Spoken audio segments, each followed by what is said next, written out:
Or good.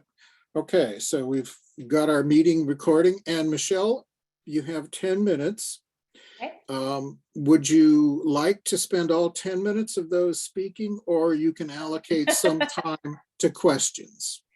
I'll just explain who I am, and then I'd love to take any questions anyone has to offer. Okay, well, that's really wonderful. Very good. The floor is yours. Great. Well, first of all, I want to thank all of you, despite the snafu tonight, for being here and sticking with it. My name is Michelle Petersen. I am running for the San Ramon Valley Unified School District, Area 1, and that area comprises South Walnut Creek, West Danville, all of Alamo, Diablo, and part of Blackhawk. It is an honor to be able to run and represent the students and families in my community. I have always been service-minded. I am a former firefighter, a Moms Demand Action regional leader, and I served as PTA president at my son's school for the last 3 years, navigating the hiring of a new principal, the closure of COVID, and the return to in-person learning. Being a school leader during the pandemic gave me the opportunity to build relationships with parents, teachers, and administrators.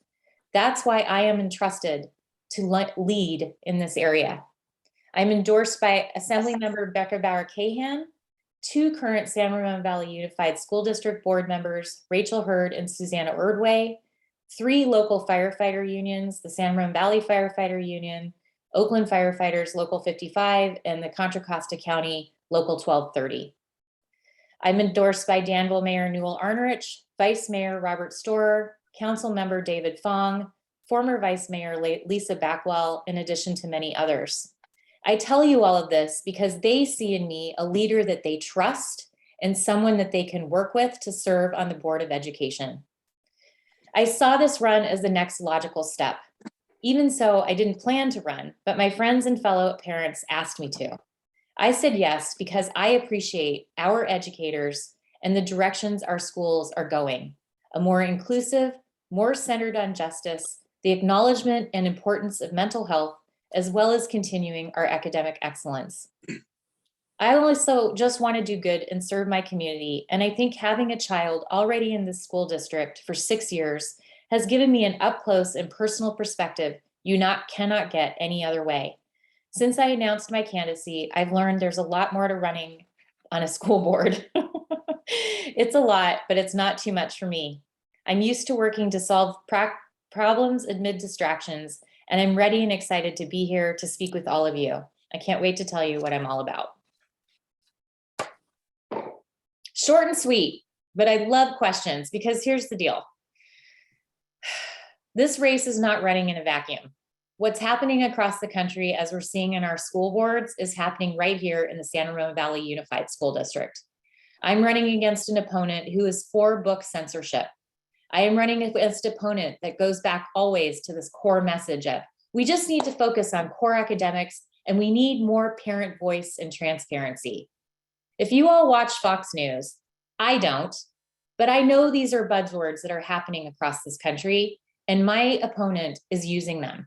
He has a very clear agenda, but he doesn't speak to it. He wants to get on the board, and then in 2 years, when 2 more seats open up, there will be a 3-2 majority, and the progressive direction of our district will change drastically. That's why I'm here talking to everybody who will listen about the importance of this election. It may not be on your ballot, but you may know people who live in the area I described, and the importance of this election, again, I cannot understate. I'd love some questions.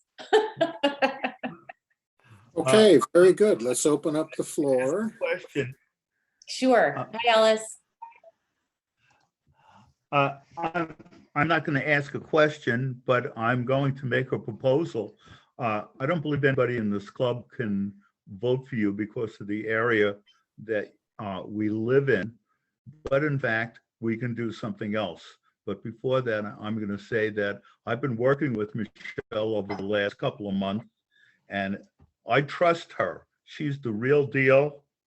She's a leader. She's the leader of Moms Demand Action and the PTA. And I'm going to propose that the club give her $250 toward her campaign. And I have a second of the motion sitting next to me. Me? I'll second. I really appreciate your generosity, and I will tell you that my opponent he started announcing the campaign in July. I started fundraising at the end of August. I qualified my candidacy on August 10th. I have raised over $20,000. He's raised about $20,000, sorry, $26,000. And when you look into his donors to his campaign, they are all MAGA supporters. They've donated to everyone from Josh Hawley to Kevin McCarthy to the Trump Victory Fund and the Trump 2024 Fund.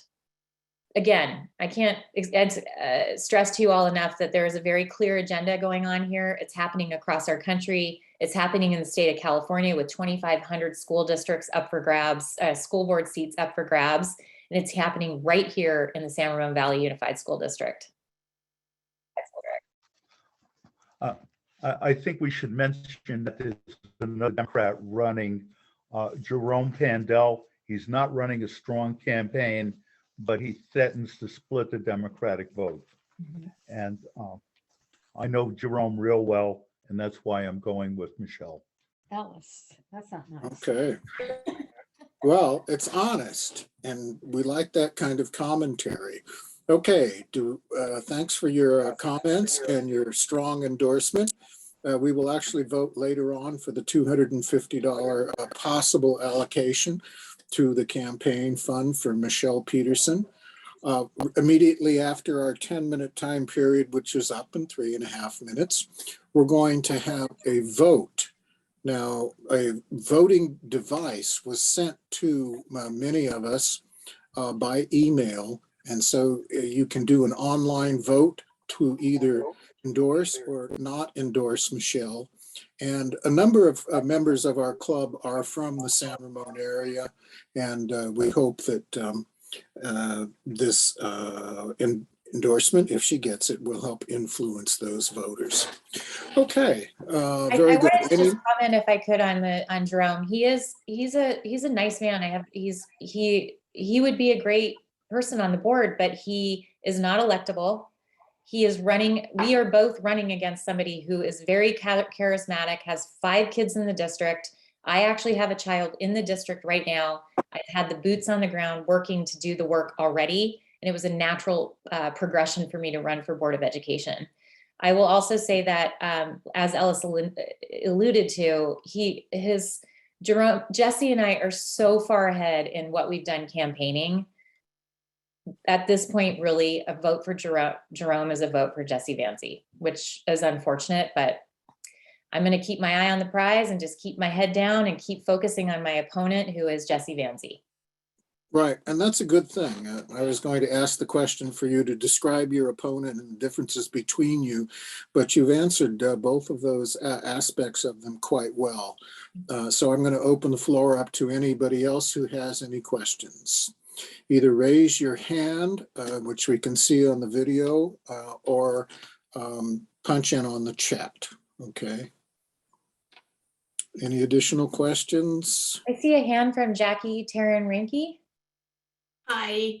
Hi, Jackie. You know, in talking to some of my Republican family members and hearing some of the crazy things that they think that teachers are indoctrinating their children and teaching them to be gay, or, you know, I just crazy things. How do you combat that? What would you do to combat these lies that are being spread about what is happening in schools today? It's an excellent question, and it's one I face every day. And honestly, I will be honest with you, I actually broke down in tears the other day to my father because he said the same thing to me.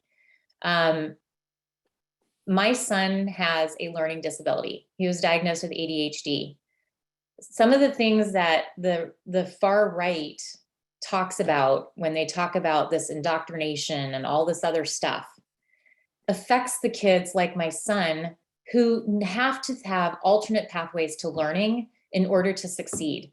And I always go back to why I am in this race. I am in this race because I believe that every single child deserves a sense of belonging and safety to reach their full potential, period. No matter of their race, their ethnicity, their religious belief, their whom they love, whether they're an artist or an athlete, whether they're gay or straight.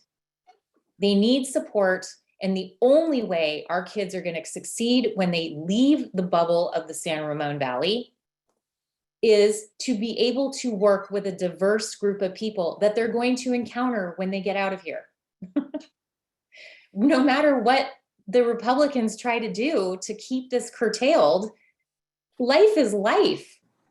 And our world is very different than it was even 30 years ago, 40 years ago. And we need to prepare our children the best to be able to succeed. And that's always what I go back to. And, you know, with the indoctrination, I mean, I'm living it every day. And you wouldn't even believe some of the questions I get asked. I got asked if I support pornographic and obscene materials in classrooms because I don't support book censorship. Oh I mean, it's absolutely ridiculous. And some things I weigh in and answer very carefully, and others I just like that pornographic and obscene materials, I don't even give it the time of day. But I just, you know, honestly, I just am trying to just stick to my message, and my message is that of inclusion and supporting all of our children mentally, socially, emotionally, so that they can succeed. Okay, wonderful. We've reached our 10-minute time limit. Well, that was fast.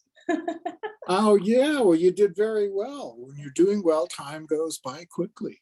Yeah. Okay, let's go ahead and have a vote. Now, does everybody who is a member in good standing have the capability of voting online as I do?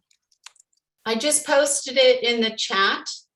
So Okay. for members on here, again, this is members in good standing. Those are people that are current members who have paid their dues that belong to the Tri-Valley Democratic Club.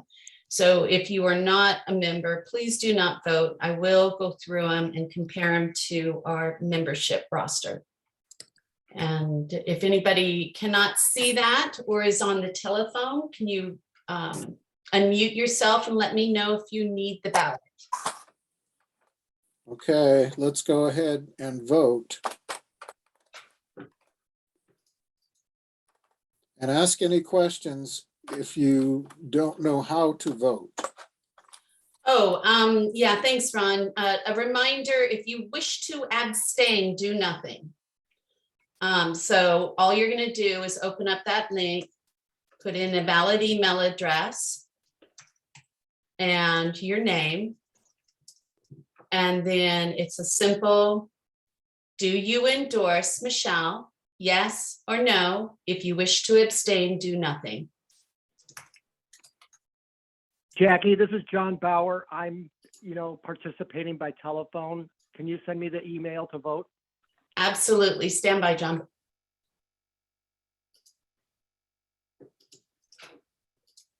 In the meantime, I'm just dropping information about my website. We always are looking for volunteers. If any of you, we have alternating phone banks, alternating Wednesdays and Thursdays through till the election. We have postcard writing opportunities. And of course, we have canvassing opportunities. So anyone's looking to help out, we need your help. Every vote helps, every vote counts. I do believe that this race is going to come down to a handful of votes.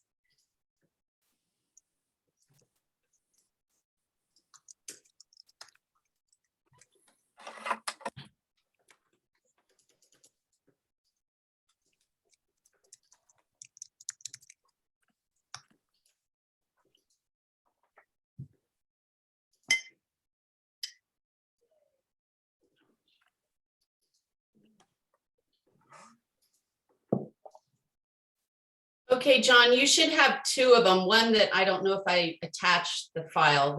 Look for the second one. Should have come from the Google Drive. Brody just wrote in the chat that she's already writing postcards. And I will say, as I'm knocking on doors, people tell me, they're like, oh yeah, I got your postcard. And then I got your mailer and I saved all of that and I'm voting for you. So postcards really matter. And I know I'm preaching to the choir here. You guys have probably read tons of postcards for Get Out the Vote, but if you have it in you to write a few more for my campaign, I'd really appreciate it. So far, we have 10 responses. And we're waiting for, I don't see a response from you yet, Ron, Okay. and then John. It's not accepting my, my vote, so I'm gonna go ahead and vote I vote hate to ask, is manually. this like a thumbs up or what? How do we vote here? So you're gonna, in the form, you're gonna fill out your name, the email, and then there's a little drop down. It says, do you endorse? Pull that drop down. It's either a yes or no. If you wish to abstain, don't vote at all. And the form is in the chat. I see it. Okay, Ron, let me go ahead and, let me email you. I emailed, you may be going off of the one I'm that I going sent off of- earlier in the day, which was a test. The sample form, yeah, won't accept me. So if you can email me, Do you see new that one form. in the chat? Let me send you the one in the chat. okay. Okay, stand by. Let me email it to you. Thank you. Yeah, it looked good. I appreciated it. You're doing a Yeah. lot of good work for us. I don't know why, but I can't open the link. And I've done this. How many years have we been doing this? Whatever, I've been doing it for a Long long time. I do Yeah, have a lot of people that have voted. Do you have a yeah. valid email in there? Let me I- send it to you too, Alan.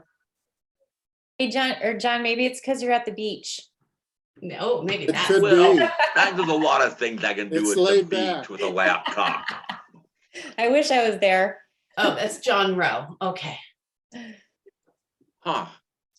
It's okay. I had a heck of a time even opening up the link to get onto Zoom for this meeting. Yeah, Well, that was me. That wasn't, that was definitely a problem for everybody. That was my mistake. I Okay. Yeah. apologize. No. Like I always say, I'm not unique. No. you know, Check You're your human, email. Jackie. at Huh? this I is said not you're human. necessarily have to be a secret ballot. If people want to declare their That's vote fine with me. 'Cause manually, I'm in favor of just declaring my vote as a yes for an endorsement. Okay. And- I would like to do the same as a member in good standing. I would definitely like to endorse Michelle Petersen for the San Ramon Valley Unified School District. Awesome. With that being said, we have 100% of the Wow, members thanks, who have y'all. voted to endorse Michelle. That sounds Thank like you we very met the much. rules. Congratulations, a unanimous endorsement. You'll pay All for right. Very good. 250 texts. Okay, So now that's you're awesome. welcome. You're welcome to stay and contribute to the meeting. And as I said, a little later on, we'll go ahead and vote on the motion to donate $250 to your campaign. I second And said if you- motion. Seconded by John. Very good.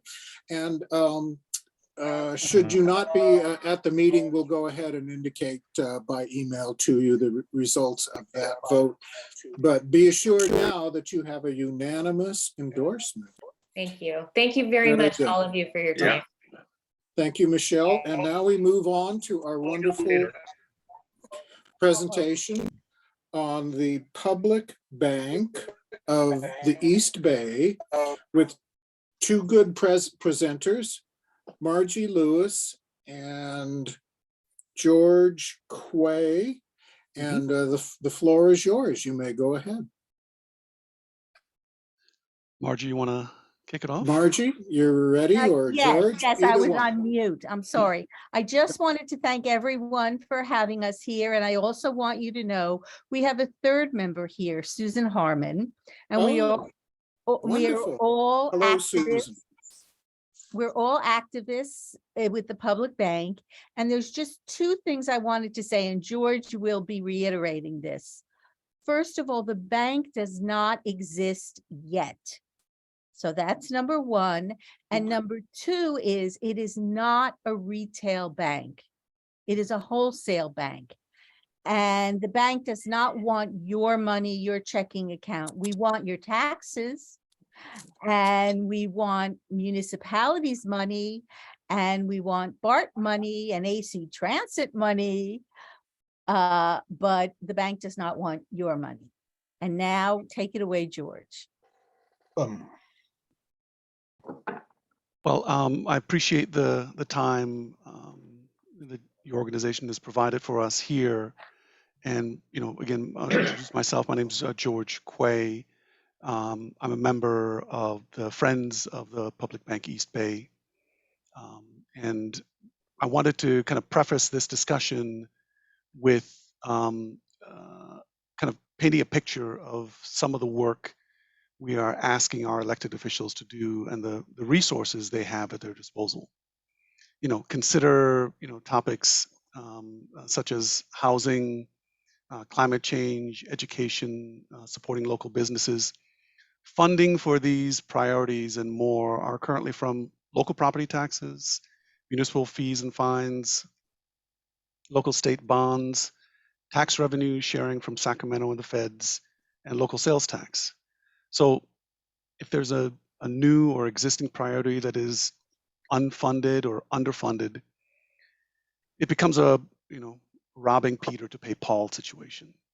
And we're here to show you that there's at least one more resource that, with your help, we can make it available to municipalities, allowing them to bring new money to the table. So we're here to talk about public banks. So the first slide here is just showing what a public bank is. First and foremost, it's a financial institution. It's a bank. It's going to be chartered by the state of California, regulated by California, regulated by the FDIC, but it is owned by public entities, such as the city, a county, or a region. And it leverages its equity for public good by lending and investing in areas that it deems important. Next slide. Yeah. So in the US, most public money is held in private banks. There is an exception, which we'll get to a little later. But here in the East Bay, all municipal deposits are held in banks like Wells Fargo and Union Bank, amongst others. And these banks, take the money and honestly, they do whatever they want with it. What if, sorry, next slide. What if we want something different? So as I already mentioned, the private banks, take the money from the cities and counties and agencies and the public and dispense with it as they wish. And we know from our understanding of the work they do, they're supporting fossil fuel, gun manufacturing, private prisons, depositing in the stock market and doing what they can to make as much money as they can. But again, what if we want something different? A bank that is interested solely in its local community, local businesses, affordable housing, supporting the green economy. That's what we're hoping to bring to fruition. Next slide. So public banks in and of itself aren't new. They exist all around the world, and there's actually one here, only one in the United States. It's Bank of North Dakota. It's 100 years old, and if you could imagine, all the, talk of, whether or not a public institution can be trusted with, managing funds of a bank. Well, we have 100 years of experience that we could show them, and we are working to establish the East Bay Public Bank as the first one in 100 years. Next slide. And so the problems the public bank could address in light of all the things we've encountered in the recent years. So the high fees and interest that Wall Street banks charge. So Oakland in 2020 was charged $63 million in interest, And this is an example of the types of things that the bank, when it becomes sufficiently sized, would help cut away at these fees. We're talking about the lack of investment in the BIPOC community, small businesses, affordable housing, green infrastructure projects. And as an example, the folks at in Dakota were actually the best at delivering PPP loans to small and medium-sized businesses in the country. Unfortunately, here in the East Bay, only 2% of the PPP funds actually went to Black entrepreneurs here versus 83% of white-owned businesses. So this would be an example of some of the things that the public bank could help with.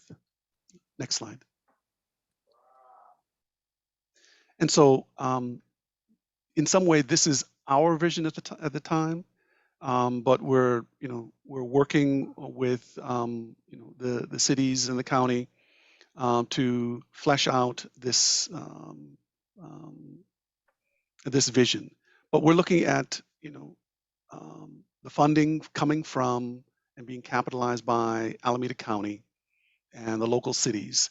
And the three that we're currently working with are Berkeley, Oakland, and Richmond. Richmond actually has passed a resolution in April in support of the public bank, and we're working with closely with Oakland and Berkeley. Hopefully, we'll have them wrapped up by by the end of this year.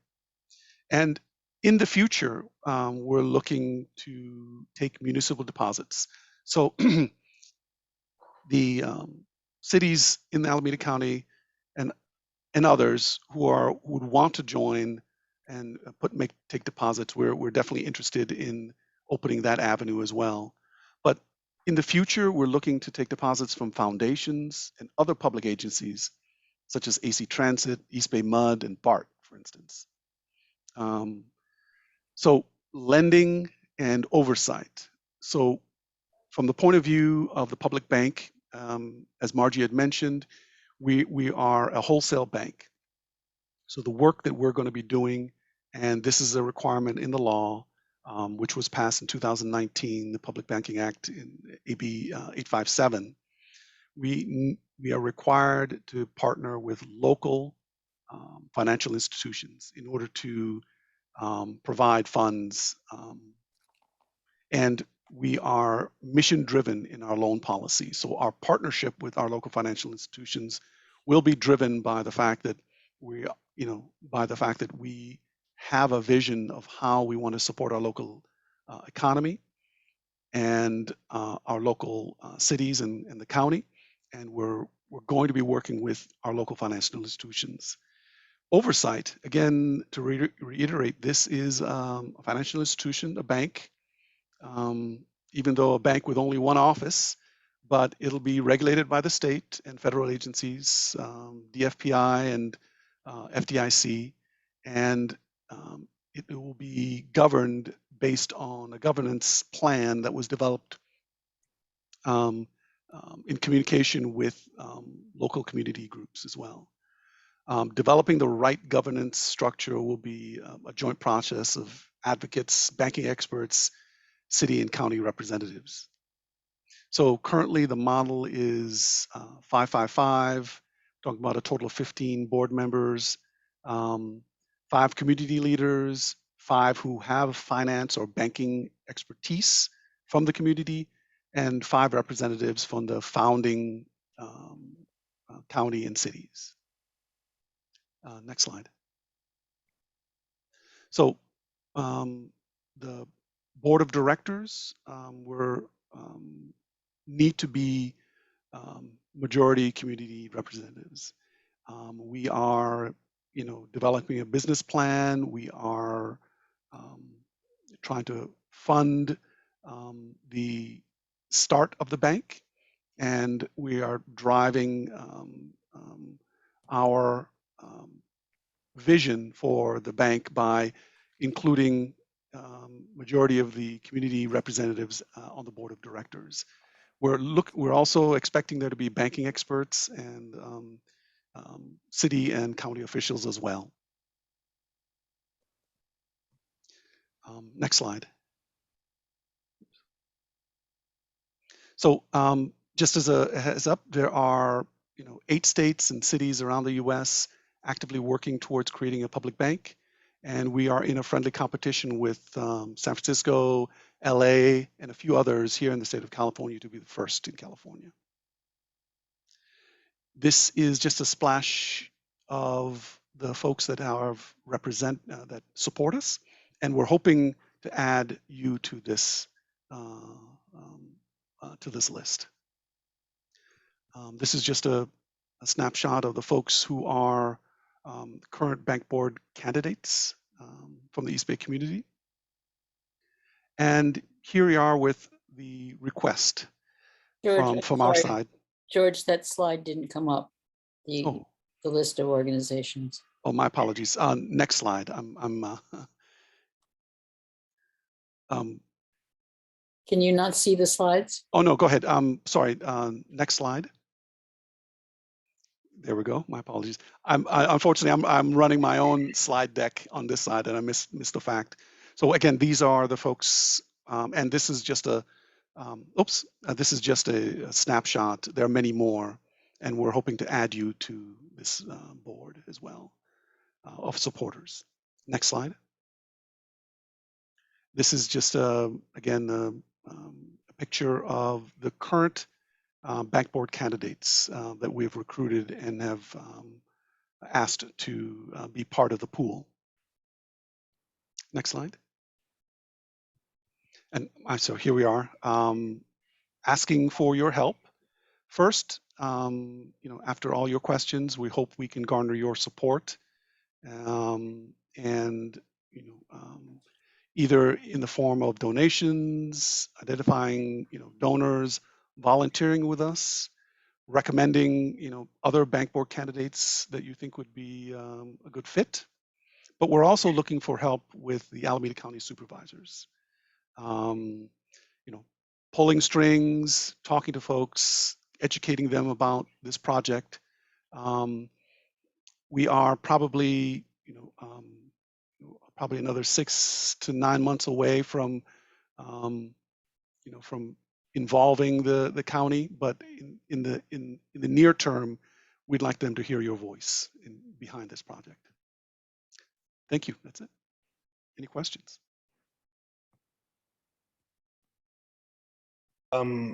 I kind of have a question, if that's okay. Of course. No, this is the time. Okay.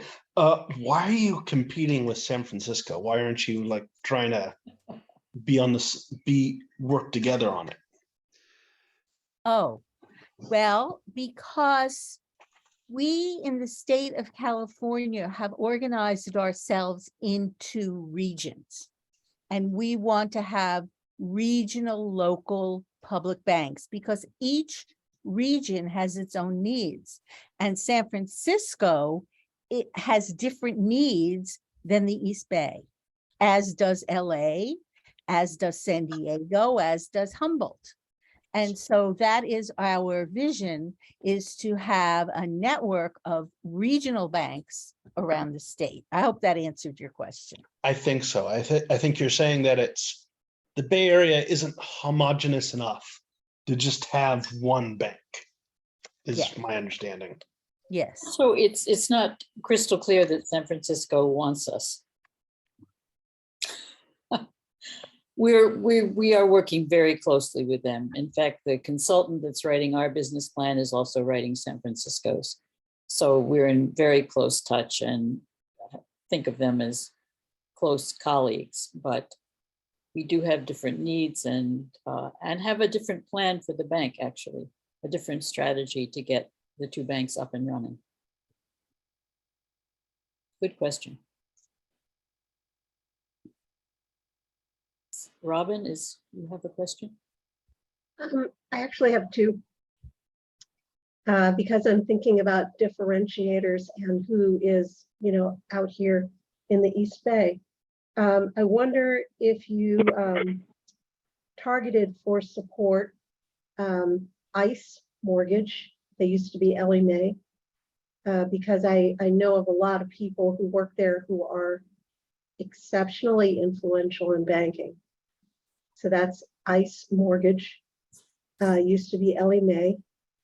And then if you look at my name, and if you see anyone that I know in banking, please feel that you can reach out to me, because I was an officer in a bank. I don't know how I could help you today, but I might know somebody who can.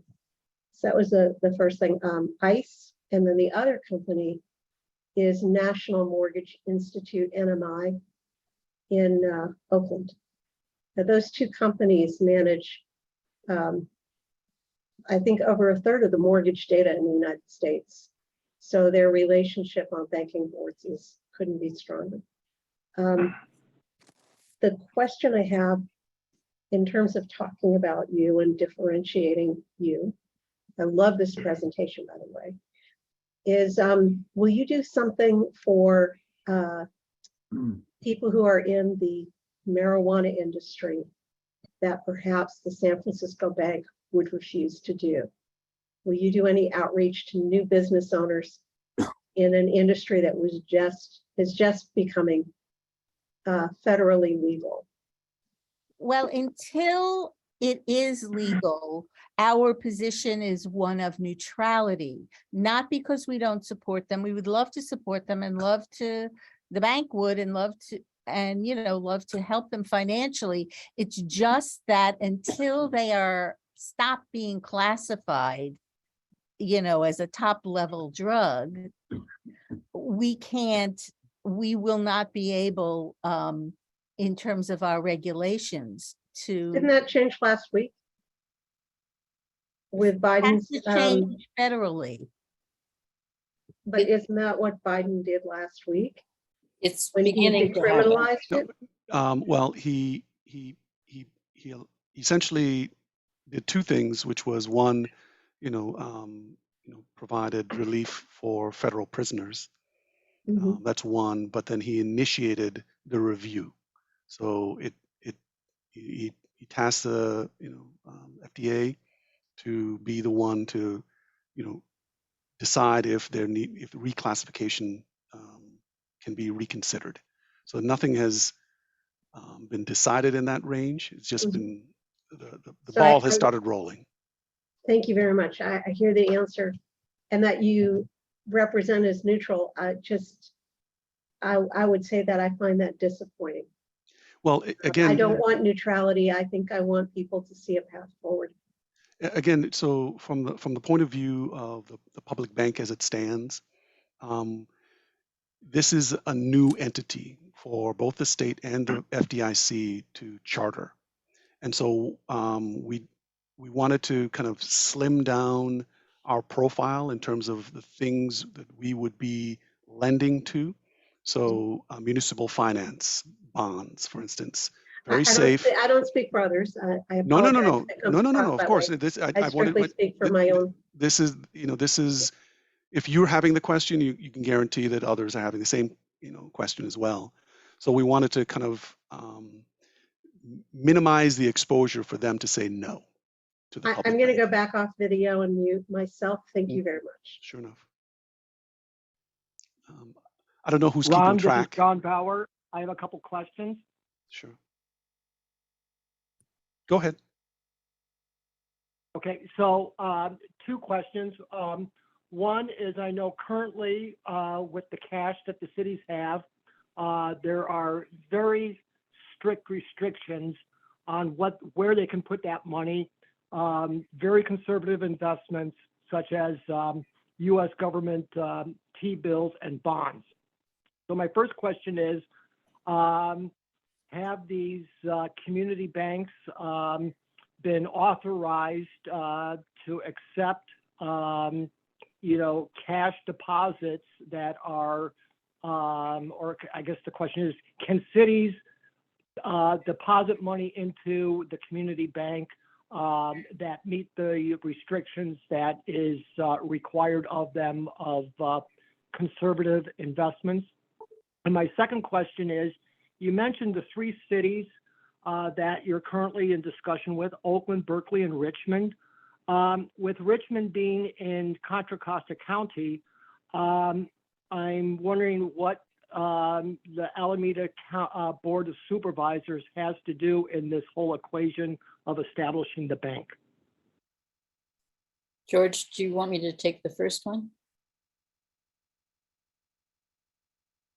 Please Sure. go ahead. Okay. Oakland has already changed its investment policy to allow it to invest in the bank. And that Richmond is in the middle of doing that, and Berkeley and the county will do that also in the very near future. That's question number 1. It's true that Richmond is in Contra Costa, but our partnership is, we go back a long way with Richmond, which is why they're one of the founding members of the bank. And John Joya, Supervisor Joya, is supporting the bank. We don't expect the rest of the Contra Costa Board of Supervisors to support the bank, so the county won't be involved. As for Alameda County, we have a terrific relationship with the county treasurer, Hank Levy. And the reason that we're talking to you is because the county covers, you're part of the county that isn't Oakland and Berkeley.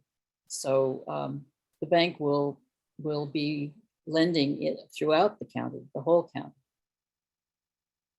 Yeah, we've approached the Southern Alameda County Progressive Democratic Club. We've spoken to them.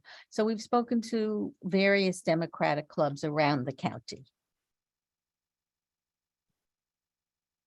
Does that answer your question? Well, I guess more specifically, does the bank need to be approved by the county supervisors? Yes.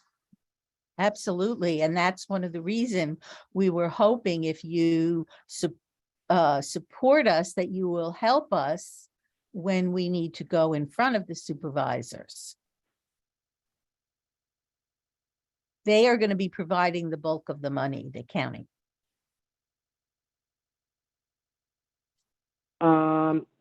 As a depositor into the bank, the county would? As a depositor and also investing in the capital of the bank. Banks have And two how pots of I'm sorry. money. Yeah, so I participated by telephone. So how much is the initial capital that you're looking for to get the bank off the ground? 40 million. In total, from both the cities and the county. Again, we're looking at, in some ways, this fine line between, big and impactful from the very moment to, basically a lighthouse, something that we can demonstrate its feasibility and the work that it can do. And this is the size range that we've come to understand. So the amount of money that we're asking from both the cities and the county are fractions of a percent in terms of the money that they already are sitting in other banks. And we're asking them to shift just less than 1% or 1.5% of that to this bank. And it's just enough. So you already know that the money is there. It's just, it needs to be shifted. Exactly. So capitalization is the important part, and that's the movement of funds from one bank to another. So would you consider the people, the municipalities / county that come up with the $40 million as initial investors, and if so, what is the benefit of them being an initial investor as opposed to getting 3.5% on a 10-year T-bill? That's something the board will decide as they work on the policies, the specific perks, as it were, for initial investors. We can't answer the question now because it's unknown. From the point of view of the initial investors, they will have, a seat at the board. They will have, a say in, picking the CEO, the CTO, the C-suite. They will have a say in what the bank is going to be investing in, what the bank is going to be, supporting in the county. And so, to me, that's the important thing. Coming in, your money's there, but you get to, in some ways, guide where that money is being spent as well in your area.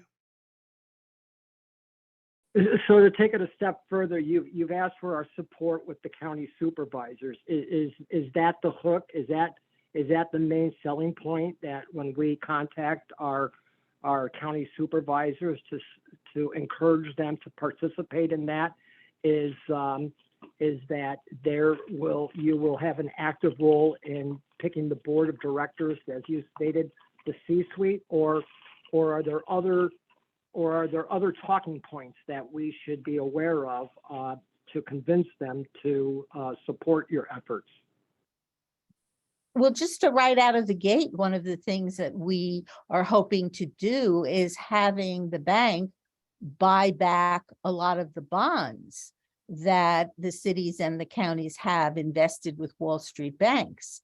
And then when we buy them back, we can reissue them at much better terms. And right away, cities and counties will be saving money. And That's a good talking point. it's one that Hank understands only too well. But as George said, the sooner government entities get involved in the bank, the more influence they'll have on the lending policies in general. Next question is from Alan. Sorry, John, I know you can't see the screen, but there's several people have their hands up. No, so that's we're gonna okay. switch over. I'm fine. Thank you for answering my questions. Thanks, Very John. informative. I have a comment and a question. Comment is, I'm not a real pop culture person, but Lizzo did write a song about you. It's About Damn Time. And I admire the work that you've done. I'm sure there was a tremendous headway from the private sector to be able to get to where you are right now. And I admire your spirit and your work on that.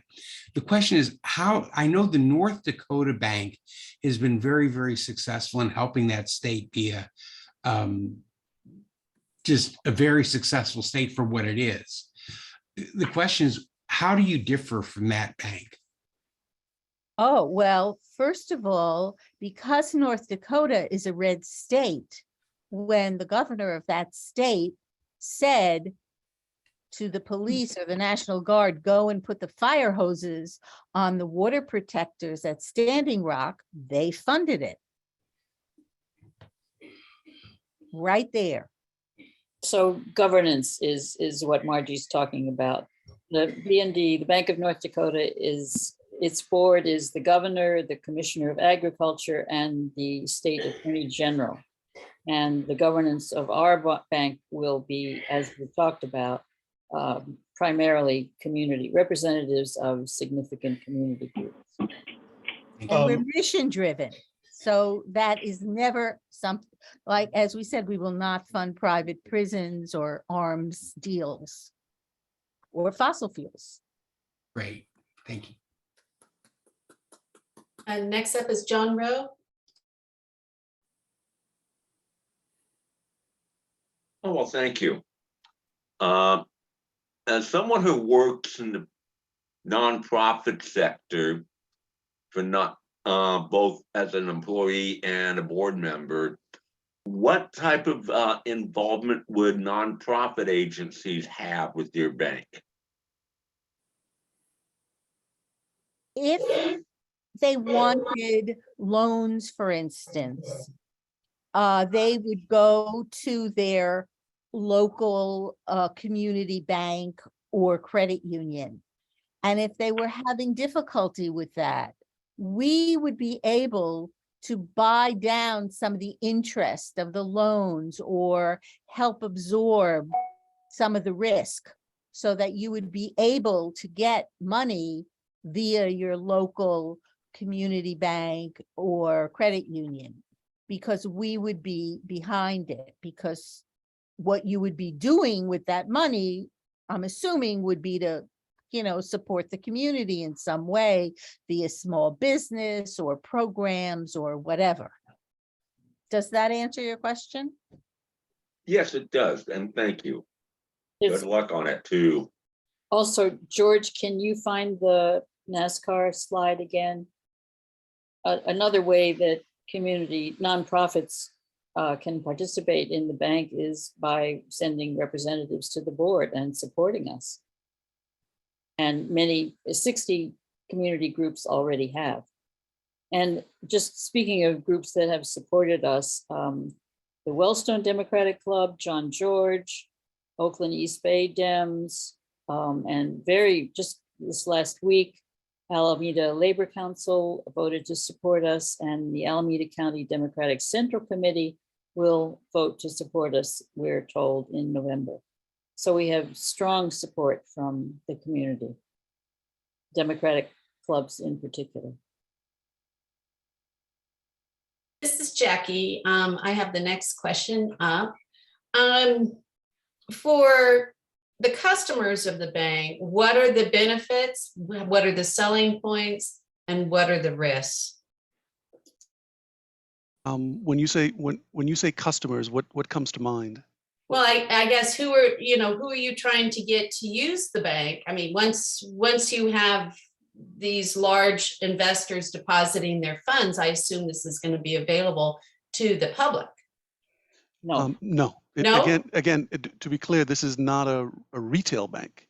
So there will be no place, there'll be no ATM, there'll be no building that I or Susan or yourself can walk up to and fill out an application. So this is strictly investors putting their money into. No, I mean, again, so the mission of a public bank is driven by its member organizations and the demands that it feels are unmet. So you've got Alameda County, Richmond, Berkeley, Oakland, looking at, for instance, refinancing some of their bonds. You could imagine that, maybe in support of some of their school districts, they would consider adding that to the pile. And, the monies that they'll be saving would then be rolled back into the school district, because one of the things that, has always been, lacked is fully funding, K-12 education in our local areas. So these are examples of some of the quote unquote customers of the member organizations that have built this bank can extend support to, and that's just one avenue. See, what we will be doing is we will be democratizing finance. As of now, a lot of groups, whether they are nonprofits, land trusts, whatever, have a lot of difficulty accessing money and accessing money at affordable rates. What we will do is we will be partnering with the community banks and credit unions and CDFIs, and we will make it easier for small businesses, for individuals, for nonprofits to get access to the money they need, because the public bank will be either helping to buy down interest rates and also absorbing risk. And a lot of the money that we make will be going back into the community as opposed to across the country or across the globe to the pockets of private investors. We'll also be able to, we will enable the members of the bank, the owners of the bank, and currently it's those 4 agencies, to divest from their current banks, which are Wall Street banks, which invest in terrible things that none of us support Eventually. eventually. Joseph has his hand up. I do indeed. So you mentioned that the people sitting on the board of the bank would be from representative from the city, I guess, Mhm. the various member cities, 5 of them. 5 of them. So, but like, are they voted? I mean, how does that working? Like, how are like they appointed? I mean, Current council members, so they're going to be council members of the city, right? and then the Well, cities vote for the council members, is what you're saying? It's been a consensual process so far. So I'm not following you. yeah, so in order for in order for this process to work that was laid out in AB 857, cities and counties now are able to, get together and build this institution. And so as part of that process, they can nominate members. And in this case, it's, city council members to be representatives on the board. In the future, that may change, but that's up to them. As of right now, city council members are the ones that are being put up, for the board seats, because the cities that are agreeing to be part of the bank are saying this is a stipulation for us joining the bank, that this representative will be a member on the bank. So Mhm. I'm guessing, if I'm understanding correctly, you're saying that the cities say we want our council members on your board, and then the council members are elected? I mean, how Well, there in the 5, 5, and 5, 5 municipal representatives. That would be 1 representative from the city of Oakland, 1 representative from the city of Berkeley, 1 representative from the city of Richmond, and 2 representatives from the county of Alameda. And so I guess your question is, how are they seated? are they elected or they appointed is what I'm asking. They're because- appointed. Okay. They're appointed. The word we've been using is designated. Part of the resolution that approves the viability study that we published back in March include designating 1 of the council members from each of those cities to serve on the board. So Richmond has already passed that resolution, and they designated Gail McLaughlin, whom some of you probably know. Oakland has not done that yet, nor has Berkeley, but we've been working with a council member in each of those cities who will most likely be the designee.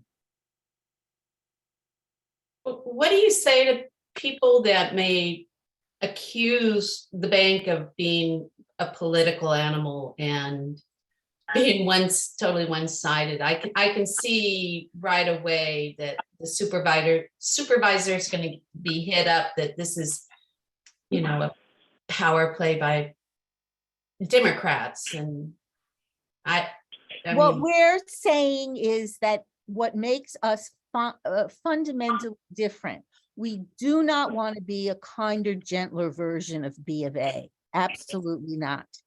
What makes us different is we are going to have, is our governance. And we are going to have members of the community sitting on the board, which has not happened before. Yes, we will have financial experts. Yes, the municipalities will have their members, but we will have, and we want a majority of community members. Therefore, we can have community members who represent the community and are also very knowledgeable of financial matters so that they can do double duty. So And they may be Republicans. I mean, honestly, part of that, discussion, underlies the question of if the bank itself is doing the work that, its, charter has asked it to do, then your responsibility is to push back if they're not doing what you think they need to be doing. But the fact that this bank needs to exist is impartial to, what, what political party you're in, because, funding, local needs is already being done, but being done very badly and, not very judiciously by by private entities. So here we are coming in and taking a slice of the need and trying to help with that. And the bank itself will be run by bankers. They will not be appointed by the cities. They will not be partisan or political. I mean, they have their own politics, but privately. But the bank will be run by professional bankers, not by the cities, not by bureaucrats. So if there's 15 members, only 5 are from the cities and the county. That is not a majority. So did that Okay, answer good. your question? Thank you. Okay, good. Well, let's wrap this up. This has been a comprehensive and sophisticated presentation, and we want to thank Margie Lewis, Susan Harmon, and George Quayle for their detailed explanation I need and- a lot. I'm and doing answering Alma School Directory. these questions. So at this point, can you give us some contact information where our members can then go ahead and contact you and provide the kind of support that you are looking for? Ron, I just put the URL for signing our online support letter into the chat. Wonderful. If you go there and just sign that, we need a copy of your logo. And it looks like Nate Miley and David Halbert are your 2 superintendents. And if you can lobby them, that would be terrific. Wonderful. Okay. All right. Very good. Thank you again for your Okay. time. Yeah. Good Thank you question, much, folks. everybody. Appreciate it. Excellent. Well done. Well done. Okay. Well, thank you. You're all welcome to stay or leave as you so choose. You may have some pressing needs. In any case, we're going to move forward here now with some internal business for the club. The club bylaws indicate that on every even numbered year, like 2022 is an even numbered year, at the meeting in October, we form a nominations committee to nominate the officers, the 4 primary officers in the executive board for the club. Now, it's a 2-year term, and officers are not termed out, and you can rerun if you're current. And we are also looking for new blood, new ideas, and new officers. We definitely will need a new secretary. We are sad to say that we are losing Jackie, but we have an opportunity for a new secretary. So at this point, we're going to need 3 to 5 people. Do we have any volunteers that would just go ahead and collect the names of the officers? And maybe what you do is you take the list that we can get to you from Alan of the people who are registered and current members, and maybe you contact them by email or you contact them by phone and help solicit and then make your numbers available to the public also. So, or your email, so that they can send in names of people who they would then nominate for the 4 offices. Do we have from the membership now anybody who wants to be on this nomination committee? We need a minimum of 3, max of 5. We have Ellis as a nominee. Okay, and we have John Rowe. Let's see if we have anyone else. We have Ellis and John. Anybody else raising their hand on chat? Any other ones? Let's take a look and see. Anybody else want to be on the nomination committee? Ellis and I want to John? send it out too, since I messed up so terribly on the Zoom call tonight. Some people may have given up. Right. We're okay. That's why we wanted to get it done now. Okay. So actually, I can be on the nomination committee also, if that would be 3. Do we have any more volunteers? Ron, Ellis, and John. Any more? Okay, so that's the state of the committee. If within a week someone else indicates that they would like to be on the committee by contacting either Ellis, John, or I, then we can add them also if they are a certified and current member of the club. All right, very good. Now we have a second speaker. If Chris Peeples is online, we would like to have Chris do his wonderful presentation for us. Sure, There he is. I am online, and I actually have slides if you want to look at slides. Okay, if we can present those, you might work with Jackie on this. Jackie, you need to let me share screen. Sure, I'm sorry, stand by, hold on. I'm gonna make you co-host. And Chris is going, good. Chris is going to be speaking on 2 topics. 1, AC transit, and 2, the functions, utility, and issues associated with the gaseous element hydrogen. Okay, Chris. All right, I think we're hooked up now. Okay, blink.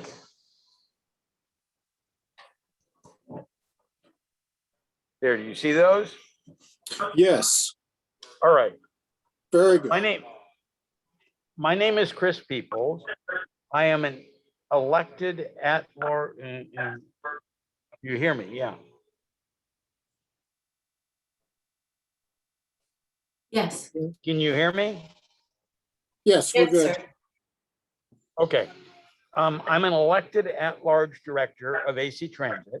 I'm not sure, how do I go to, there we go. AC Transit provides bus service on the other side of the county from you guys. We go from Richmond to Fremont, from the hills to the bay.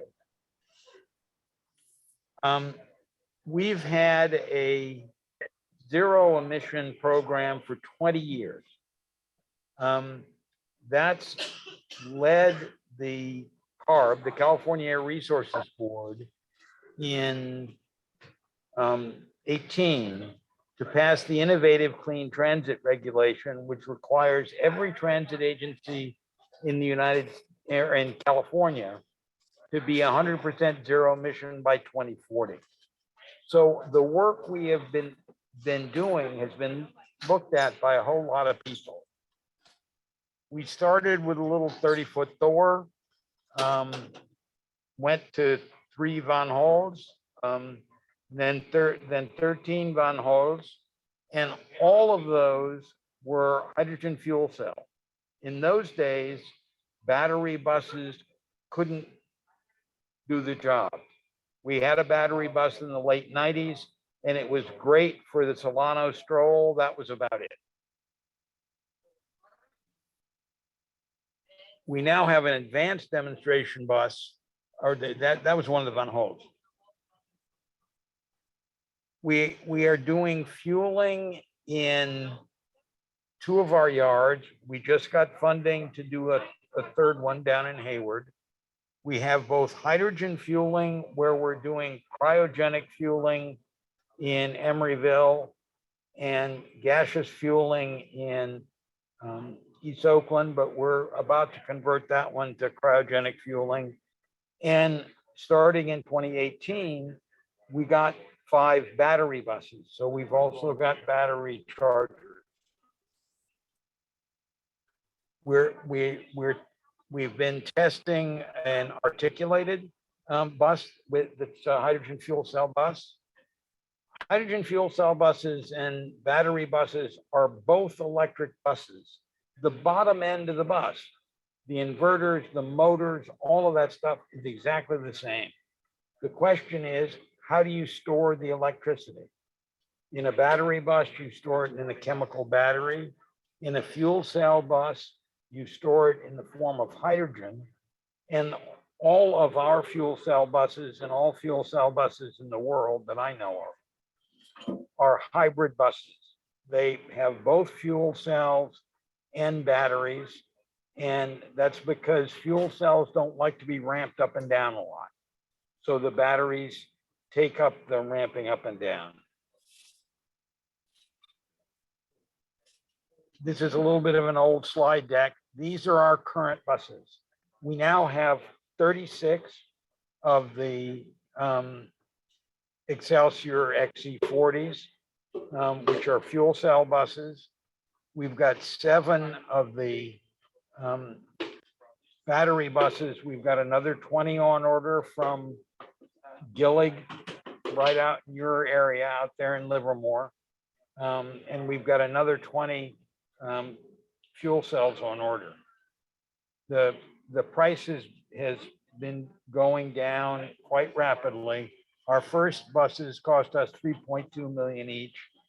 They're now 1.1. We expect them to go down further as more of them get ordered. We've done a lot of training of our staff, and we've set up a ZEB University where we're providing training to other transit agencies as well. A whole bunch of stuff about the training. One of the things that we are doing that's excited a lot of people in the industry is we're a year and a half into what we call our 5x5 test. 25 buses, 5 each of the older fuel cell dominant hydrogen fuel cell buses, 5 of the newer battery dominant fuel cell buses, 5 battery buses, 5 diesel hybrids, diesel electric buses, and 5 straight diesel buses run by the same agency on the same routes with the same operators for 2 years. The Park-Court Energy Center at Stanford University is helping us with the analysis. We've done already 3 interim reports, 6-month reports. The final report is going to be presented at the 2024 Transportation Research Board in Washington, D.C., because they think it's going to take them that long to really crunch all the numbers.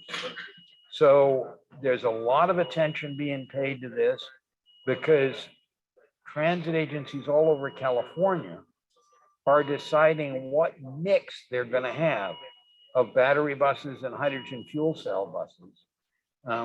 The battery buses are a little cheaper, more thermodynamically efficient. The fuel cell buses are a lot more operationally efficient. They act just like a diesel bus. They've got the same range. They refuel in 6 to 10 minutes. And you know, they work very well, and you don't have to deal with our bankrupt basket case of a utility that's pleaded guilty to killing 92 people. Anyway, that's the quick and dirty, and I'm happy to answer any questions anybody has.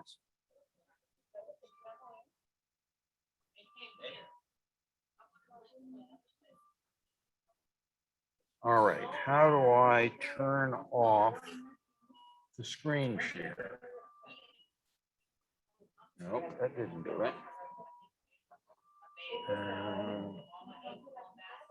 Here we go. I got you. Thank you. Thanks. Ellis, or Sharon, whoever, whichever one of you raised your hand. Yeah, I was wondering, what is the source of the hydrogen that you're putting in the buses that take the hydrogen cells? How does that get from wherever to the bus? All of the hydrogen that we produce in-house is produced with solar cells, creating electricity, and then we produce it with electrolysis. That's only about 60 kilograms a day. The rest of it we buy on the open market, and almost all of that is high temperature steam reformation of natural gas. We are in the process, we're in the process of writing the RFP for the next long-term contract for that. And we hope to get 100% green hydrogen. I've been told by somebody, a company I can't name, that they think they're going to be able to get us electrolytic hydrogen at between 5 and 5.50 a kilogram, depending on the low carbon tax credit. Since we're currently paying 9, that would be a very good thing. Alan. I think we have some members with open mics that are making bells and buzzing sounds. Could people check and make sure that they've muted their mics? Thank you.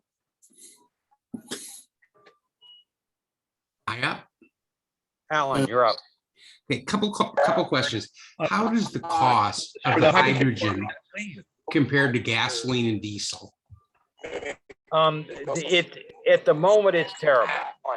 We figure that at $5 a kilogram, it will be roughly equivalent to the current price of diesel, which is quite high. Obviously, at $9 a kilogram, it's almost twice that.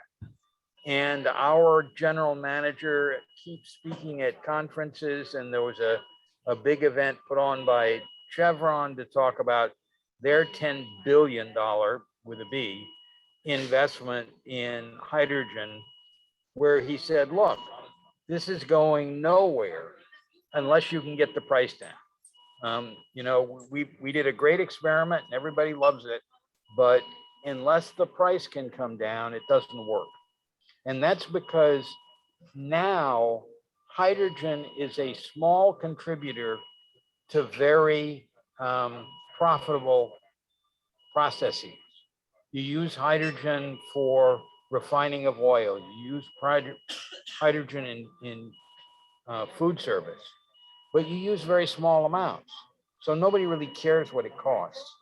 When you're using it as fuel, that's very different. So, and the Department of Energy has their Earthshot program where they're trying to get the cost of electrolytic hydrogen at the production level down to $1 a kilogram, $1 for 1 kilogram in 1 decade. So if they can do that, the cost at the bus will be $3.50 a kilogram, and it'll be much cheaper than diesel.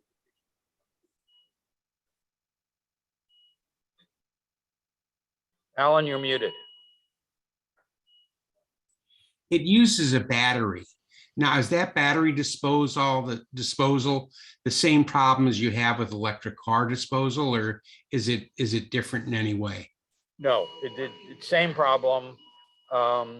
They're pretty big, so the second uses for energy storage or other things like that are easier to do than they are with a car battery. But they're essentially the same batteries, same problems.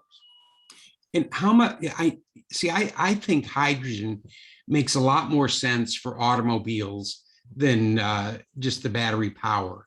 It fuels faster. It's just easier to operate. If hydrogen, the cost of the hydrogen drops, is there a lot of, you mentioned a 10-year program to try to get down to $1 a kilogram. I mean, there are some pretty exotic ways you can make hydrogen, either by tidal wave. Right. There's also a way of making it where water in a certain alloy of aluminum will produce hydrogen. I mean, are there experiments going on things like that? There are experiments going on with everything.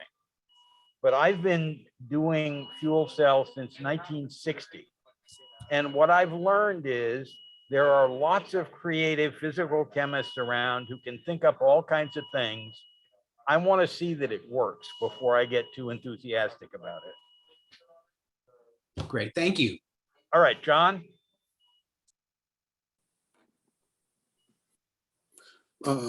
I have a question, Chris. Yep. The cost per mile for hydrogen versus a straight electric battery, what's the differential on that currently? The current differential depends dramatically on demand charges. If you can avoid demand charges, and I'm sorry I don't have it in my head because all of those numbers are in the 5x5 report in exquisite detail. And I don't, well, I could put it in the chat, but I'll email it to you all. Okay, but it's substantially higher currently for hydrogen than it is for straight battery power. If you can avoid the demand charges. The I see. problem is if you're trying to charge 200 buses and our buses have 440 kilowatt hours each. Okay. I was just up in King County and theirs have 525. You're talking about 20 or 30 megawatts going online during the charging period. It's really hard to avoid demand charges. If you've got demand charges, then batteries are more expensive than hydrogen, even at the current absurd price of hydrogen. Huh. Okay. One of the things I have learned in this is that electricity pricing for an industrial user is very complicated. Okay. Chris, I have a question. Are you hearing that when you speak, there's a bell sound behind you that going ding dong, ding dong? Any way that you think you can control that? No, I am currently at dialysis, and that's a neighbor's dialysis machine that's calling for help. Okay, thanks much. Sorry about that. And we know that dialysis is essential. Yes. Okay. It's a pain in the arm, but I have a choice between doing it 3 times a week or dying. Yes, I understand. Yeah, well, Ellis. Since you are, go ahead. Oh, I'm sorry. Roland, Ellis. have you got a question? No. Ellis, do you have a question? Or is your hand still up from the last time? The hand is still up. We'll just take it down from chat. You can take your hand down. Yeah. All right. Well, thank you very much. Good. I'm in pretty regular contact with Ellis, and I will send him a copy of the latest 5x5 study, and you guys can take a look at it if you're interested. It's a fascinating document, and it's actually pretty well written, so that if you don't go into the footnotes and the appendices, you can figure out what's going on without spending a whole lot of time. Okay. This has been a wonderful and educational presentation. Is there a email or contact information if people want to find out more directly from you? Sure, Could you let us know? It was on the last slide. On the last slide, could you post that slide somewhere? No, but it's easy. CPEEPLES@actransit.org. Wonderful. Okay, that is easy. Peeples. And I'll send the stuff to Ellis from that address. So when he forwards it, the address will be on the email. Well, thank you very much. This, like I said, has been very informative, and we certainly appreciate your time. And it's good to hear that the warning for the dialysis patient next door is over. Yes. Okay. Well, and there's one of the techs is dealing with his machine. That sounds great. Okay, Chris. All right. Well, best of luck with the dialysis and with the wonderful hydrogen projects you have going. Great. Thank you very much. Okay, very good. All right. Let's move to an opportunity. I believe John Rowe had a presentation that at one time he wanted to make, a short one. John, do you have anything to say concerning? Ron, I only have info? something to say. I'm going to enlighten us about the current state of organized labor from coast to coast and border to border. So All right, let's go for it. I think I'll start with all the gentlemen and ladies in the audience. And that has to do with the publisher of GQ and Vogue magazines. They unionized 3 weeks ago, falling in line with the other major New York publishers. So that's always a good news situation. Absolutely. That organizing is working. Wow, good. The railroad workers' tentative agreement may or may not go together. Right now, the maintenance locals that handle the rails and bridge maintenance have voted no on it. So this was not a very strong agreement for the union membership, but to give you, it should get decided